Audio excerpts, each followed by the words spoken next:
Voilà, c'est ça. Donc, on se retrouve pour l'analyse du match d'hier soir entre l'équipe de France Espoir et la Croatie. Donc, en premier, j'ai analysé le match des Croates hier.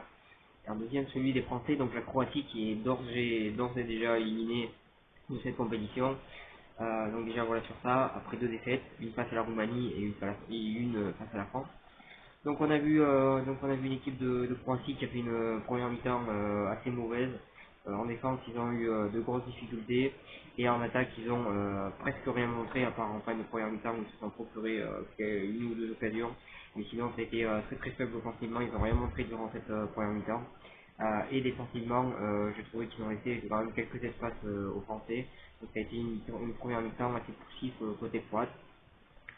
La deuxième a été beaucoup plus intéressante. Alors certes, ils ont beaucoup défendu, ils sont restés encore à ce jeu très très défensif. Il n'y a que vers la fin, que vers les 10 dernières minutes, qu'ils ont un peu plus ils ont un peu plus été vers l'avant et encore ça n'a pas été du grand football offensif, mais globalement, ils ont toujours été aussi défensifs. Ils ont plutôt bien défendu en deuxième mi-temps.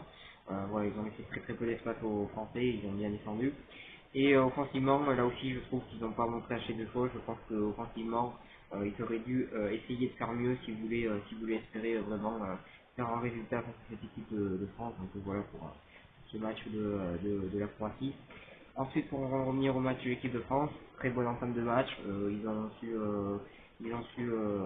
se créer des occasions dès le début. Ils ont su poser des problèmes à la défense croate dès le début.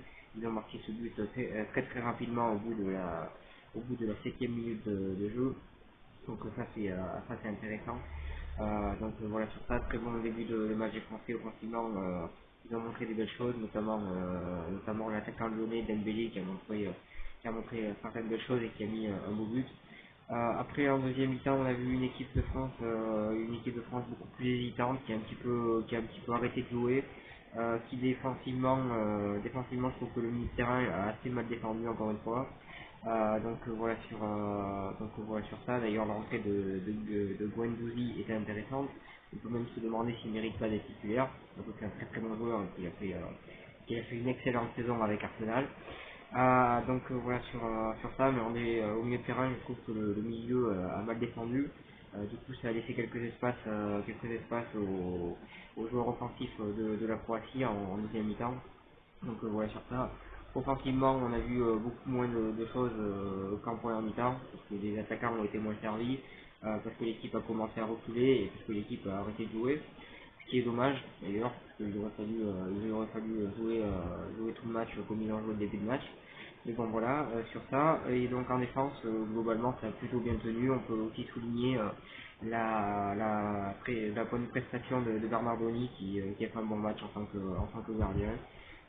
Au-delà d'avoir pas fait beaucoup d'arrêts, il a quand même très très bien défendu. Il s'est un petit peu transformé en défenseur central à certains moments. Et il a fait un bon match et ça c'est à souligner, c'est un bon gardien. C'est un bon gardien qui selon moi est un petit peu sous-coté, donc c'est un gardien très intéressant. Je pense que dans l'avenir on entendra parler de lui s'il continue les performances qu'il a aujourd'hui.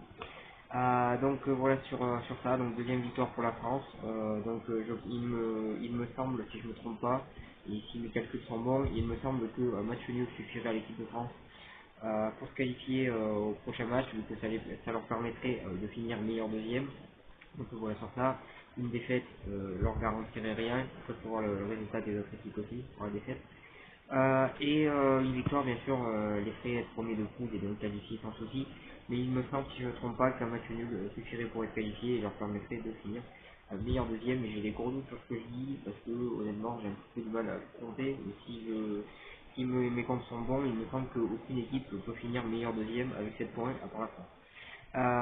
Voilà sur ça, voilà sur cette vidéo, voilà sur cette analyse. Moi je vous souhaite une bonne continuation et un bon week-end.